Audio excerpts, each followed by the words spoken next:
It has been said that the royal family aren't going to comment at all. The Queen won't say a word, the King won't say a word, and Harry also won't say a word. Do you think, Christo, he can be trusted to keep mum, as they say? No, I mean, because let's not forget the last time that we heard from Harry in an interview, he said that he didn't know how much longer his father has left. I mean, that is a really intimate piece of health information. He's given interviews about how after Prince Philip's funeral they had this conversation, which was, I think, supposed to be kept quiet, of how his future in the monarchy would go. He can't be trusted not to try and monetise these conversations. I would have him sign an NDA if I was me. Seriously. Don't you think, Hannah, though, if somehow, by some miracle, they were to rekindle their relationship and Harry and Meghan were even to make visits to this country and, you know, they would open things and cut ribbons and watch children doing folk dancing or whatever they would be doing, wouldn't we all be absolutely glued? Wouldn't it be fabulous? And people would be watching and commenting, saying they didn't want them, they did want them, and the whole profile thing would just go through the roof, wouldn't it? Absolutely. I think that a lot of people would like to see a happy ending to this terrible family rift. And it's really sad that Charles hasn't got a relationship with his grandchildren, Lilibet and Archie, over in America. And I do think that ultimately, although there's been a lot of hurt, it's like any family. At the bottom of it all is love. And I think that people would actually like to see a happy ending. Let me go to Enon, who's on the phone in London. Enon, hello, thanks for calling. Do you think Prince Harry could give the royal family the lift that they need in popularity? That goes without saying. Harry is the golden child, I'm afraid. He's the one that can lift up the monarchy. But hey-ho, 5 years ago, he desperately had to leave the royal monarchy because of risks between the family and building up the press, the tabloids, and the ill things that have been said.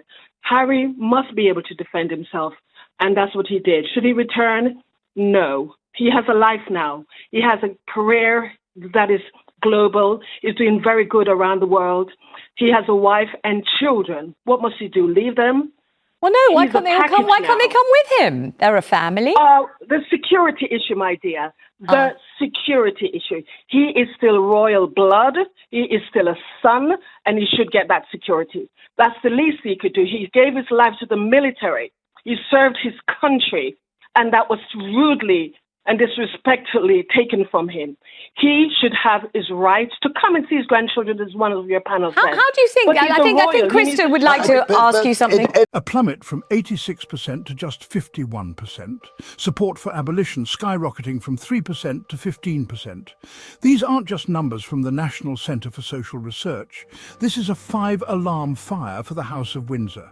The palace walls are crumbling and the usual PR polish isn't working. So the question on everyone's mind is, what's the drastic action? What's the miracle cure? For many in the commentariat, the answer is simple. Bring back the prodigal son, bring back Harry, but what if, for once, we've got it completely backwards?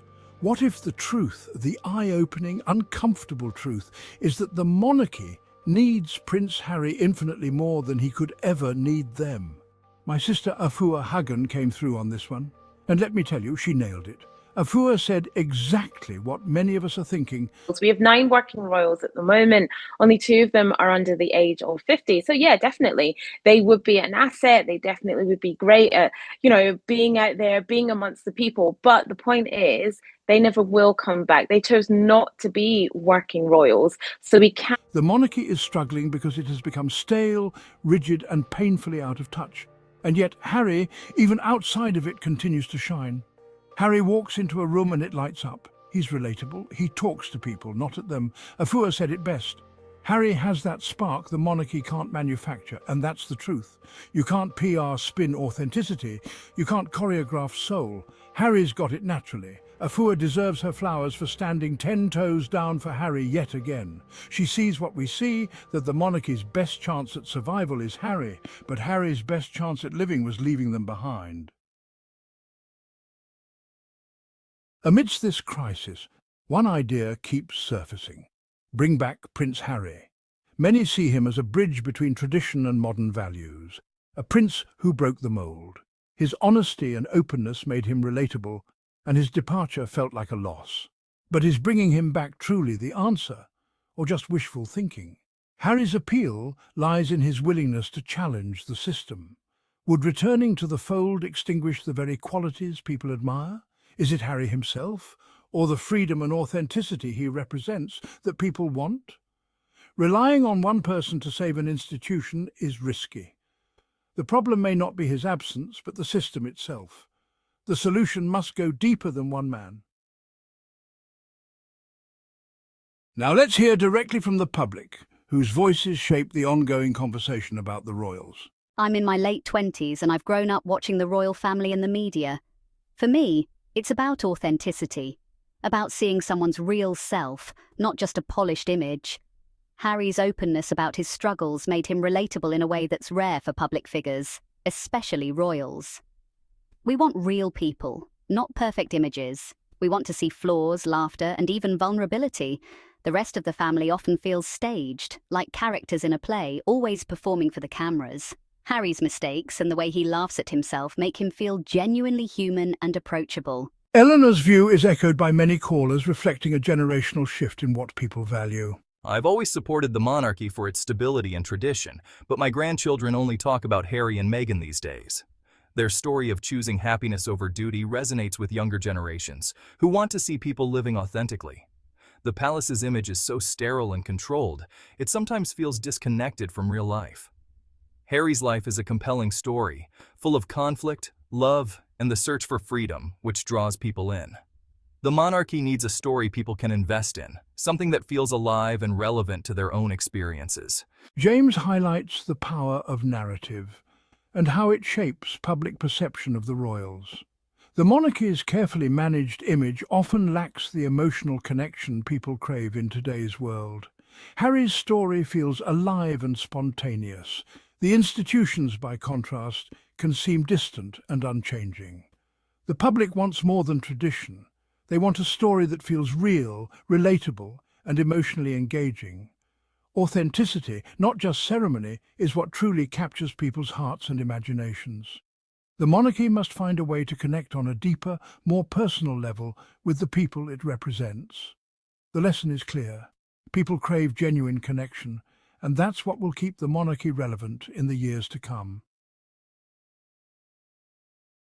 Our final caller is Chloe, a university student from Glasgow, who brings a fresh perspective to the ongoing debate. The bring back Harry idea misses the point entirely. It overlooks the essence of what makes him unique. We like him because he's free from the institution, living life on his own terms, away from the constraints of royal duties. If he returned, he'd lose what makes him interesting and relatable to so many people around the world. It's the contrast between his openness and the monarchy's secrecy that's powerful and compelling. The monarchy's code of silence once preserved its mystique, but now it feels outdated and disconnected from modern values. Harry's radical transparency, sharing grief, discussing taboo topics, speaks the language of younger generations who crave authenticity. We value vulnerability and imperfection, seeing them as strengths rather than weaknesses. Harry's openness makes him relatable, bridging the gap between royalty and the everyday person. The monarchy's secrecy is now seen as a weakness, suggesting there might be something to hide behind those grand walls. Harry's willingness to be real is a strength, showing that even royals can... I don't think that we can ever have peace with my family unless the truth is out there. ...be down to earth and genuine. His story is about breaking free from silence, showing that royals can be human, approachable, and sincere. The institution's challenge is to embrace authenticity and adapt to the changing world. The world has changed, and the monarchy must change with it to remain relevant and respected. The heart, not the crown, is what people listen to now as they seek connection and truth over tradition. So, can only Harry save the monarchy? The answer is no. Bringing him back would cage the very spirit people admire. The solution is for the institution to learn from his example. Harry's power comes from his freedom and authenticity. The monarchy must find its own way to be transparent and human. This requires rethinking centuries of protocol and being brave enough to be vulnerable. Adaptation is not optional, it's necessary for survival. The real question, can the monarchy learn from the son who left? So let's call it what it is. The monarchy is in survival mode and Harry is in thriving mode. Afua Hagan, the callers and everyone with eyes can see that. The monarchy might want Harry back to rescue them, but why should he trade his peace, his family and his independence just to prop up a crumbling institution? Harry has an aura. It's rare, magnetic, and you can't fake it. And that aura is exactly what's exposing how irrelevant the monarchy has become. So yes, the monarchy might need Harry more than ever, but Harry has already proven he doesn't need them at all. And that, my friends, is the tea. Big flowers for Afua, big love to every caller who came through with wisdom and fire. The people are speaking, and the royals better listen or risk fading into history.